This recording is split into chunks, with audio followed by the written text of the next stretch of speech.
This is why I've said the dates that they are giving us are incorrect. We used to have 13 months, 28 days, and 1 day of rest, even in the Bible.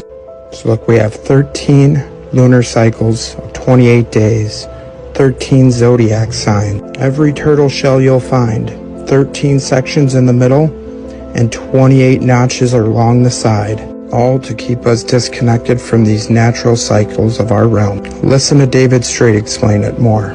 Our calendar is not quite right. We're supposed to have 13 months of 28 days, with one day, the day of resurrection, Easter, as a neutral day.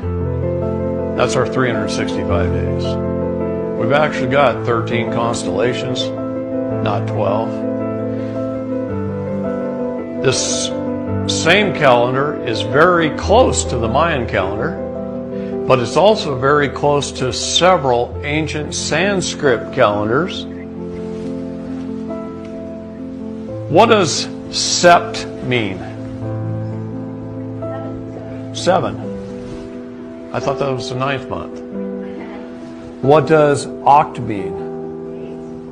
What does nov mean? What does dec mean? It's supposed to be the 7th, 8th, 9th, and 10th month. Jan is 11. Feb is 12. March is 13. April is our first month. Babies are born in the spring, the 1st of April, Easter. This is the start of our new year. It's the start of spring when the flowers start coming up, the grass starts coming up, the trees start leafing out, the babies are born. That's the first day. Our neutral day, day 1, the day we rest and celebrate the resurrection, the new beginning, the beginning of Christ. April is month 1.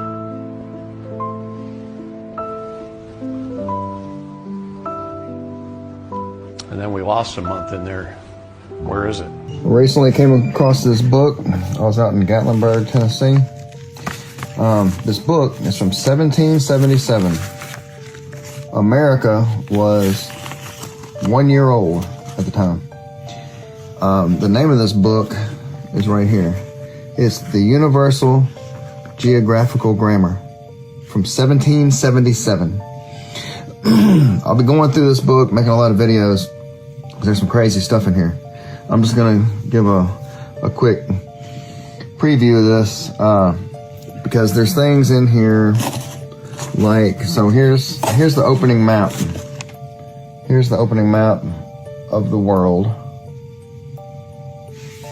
And right, let's see, right, hold on.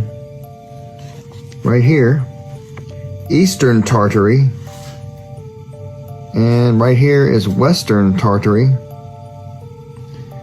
and there's China, and what we'll get into farther back is going to be Chinese Tartary also. And then over here, the lower half of America is Florida. The left side, you can see California.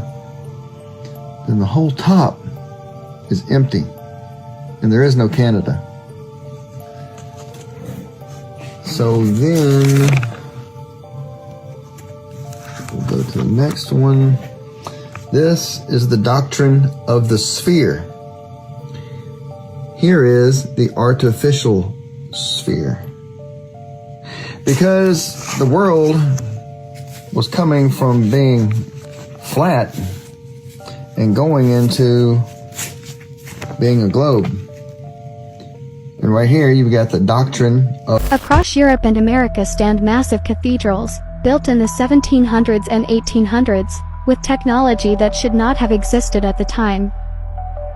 Giant copper domes, spire antennas, perfectly aligned towers, metallic grids, and hidden coils built directly into the architecture.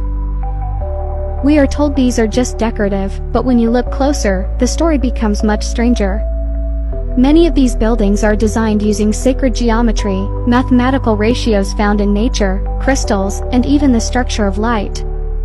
The cathedrals follow the Fibonacci sequence, phi ratio, and harmonic proportions identical to those used in modern resonant chambers and frequency-based devices.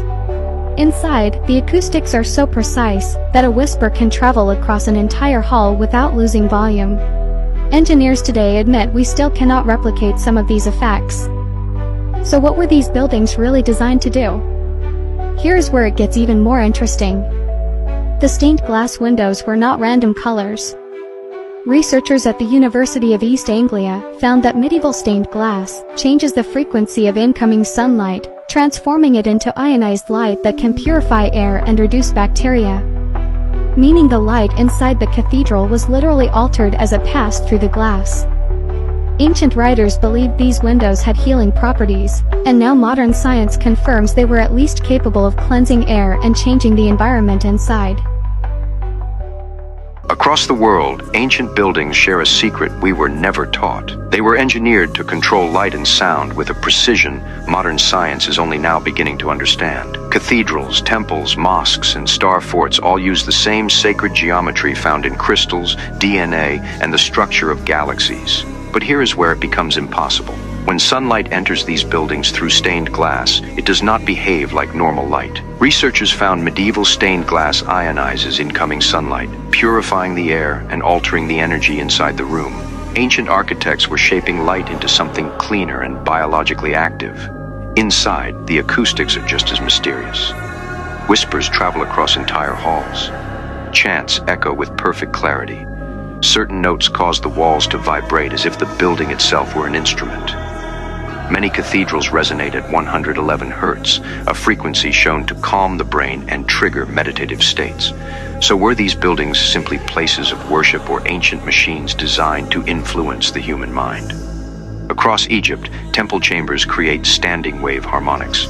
In Asia, stone halls were tuned to amplify chanting.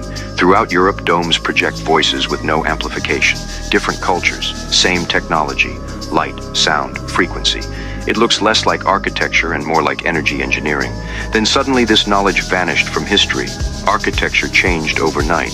The techniques were never used again. This has been concealed for centuries. The real purpose of the Eiffel Tower is something far beyond what you've been told. Most people believe it's nothing more than a symbol of Parisian culture or a product of the industrial era. The truth?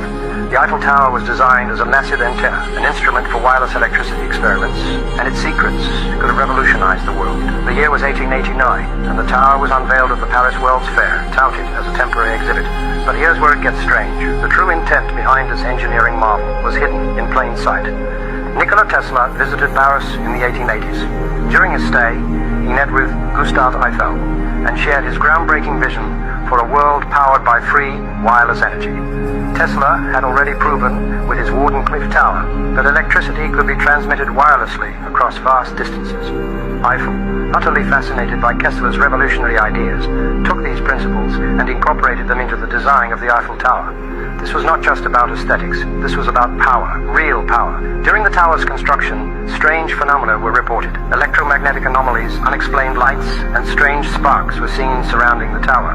Locals spoke of nighttime experiments, and some even claimed to have witnessed orbs of light dancing around the structure. Why hasn't this been exposed? This thing is in the middle of the water. Did I leave that part out? Well, yeah, it's in the middle of the water. And we are supposed to just believe that they had a great shipping company, an architect, a financial guy that would make sure that they had this all covered in the year 708. Oh, and it of course lasts forever. With zero issues, and not one flaw in the construction. It's perfect. Unlike anything that we have ever constructed today. How does the mainstream history make any sense at all at this point? You cannot go from this in 708 to evolving and advancing into sheds. And now we build Motel 6s. It's crazy. How can anyone ever go into a history class again without laughing? The year 708 was just a year of brilliance, I guess. Yeah, right. These buildings are from the previous civilization, and more people are realizing this every single day. And once you know, you know. You don't go back to thinking that the year 708 built massive structures on a cliff in the middle of the water with a train that just pulls right up to the front door. And I was on Google Maps just looking around and saw this city in Italy. And I went down to the street view and I saw that they have this fountain. The whole city clearly was found, repurposed, and is being used today. And as we spin this camera view around, the more we dig, the more we find. Here we have an image of a diploma for the American Pacific Exposition and Oriental Fair for Portland, Oregon in 1905. So 1904, they have the St. Louis World's Fair. 1 year after, we get this one in Oregon. This diploma is very interesting. As we go down to the bottom, we have a photo, and we can clearly see in the background 2 airships, both looking different. They normally don't show this form of transportation in these photos. They normally blank out the sky. But as we look up all of these countries, we see the big ones. And then we see Caucasia. Have any of us heard of a country in the 1900s named Caucasia? I personally have never heard of Caucasia, which is similar to Tartaria. All of these countries that we were never told about. But this one wasn't hundreds of years ago. This was 1905. So they are now, in my opinion, lying and telling us that Caucasia, or Caucasus, is a region that has a bunch of countries in it, including Russia, which we all know have connections to Tartaria. But let's take a look at this list again from 1905. They are already listing Russia on this map with Turkey, France, Holland, Germany, Switzerland, Italy. All of these are countries. They are not regions. I'll say it again. These are countries. Why would they then throw a region in there randomly? That doesn't make any sense. I think we are finding, in my opinion, that there is more land that we aren't being told about that was here in the 1900s. And I think Caucasia is being hidden from us right now. We were taught that electricity was discovered in the 1800s. But if that's true, then why did the old world build structures that look suspiciously like electrical antennas? Across cities in Europe, Asia, and America, buildings were crowned with copper domes, towering spires, finials, and metal-tipped rods. We are told they were decorative, yet they used the same shapes that modern engineers designed for receiving and transmitting electrical energy. And here is what makes it impossible to ignore. Copper was the dominant material, not stone, not wood. Copper, one of the best electrical conductors on Earth. So why did the old world place conductive domes and pointed spires on nearly every major structure? Some researchers believe these architectural features were not ornaments at all. They were atmospheric antennas designed to collect free energy from the air. This is exactly what Nikola Tesla attempted with the Wardenclyffe Tower, a tall tower topped with a conductive dome built to pull electricity from the atmosphere and send it wirelessly across great distances. Look at Tesla's tower, and then look at old world architecture. They are nearly identical. Even stranger, many domes sit on star-shaped foundations, the same grounding geometry used in modern electrical grids. And spires were often arranged with precise symmetry, as if they were tuned to natural resonant frequencies. So, was this architecture actually technology? Some historians think these buildings functioned as giant receivers, pulling atmospheric energy down through the spire and distributing it through the structure below, a free energy system hidden in plain sight. Then, in the late 1800s, the architecture changed. Copper domes were removed, spire designs were simplified, and the buildings that once resembled energy devices vanished from city skylines. Why would an entire architectural technology disappear overnight? Did the old world understand electricity long before the history books claim?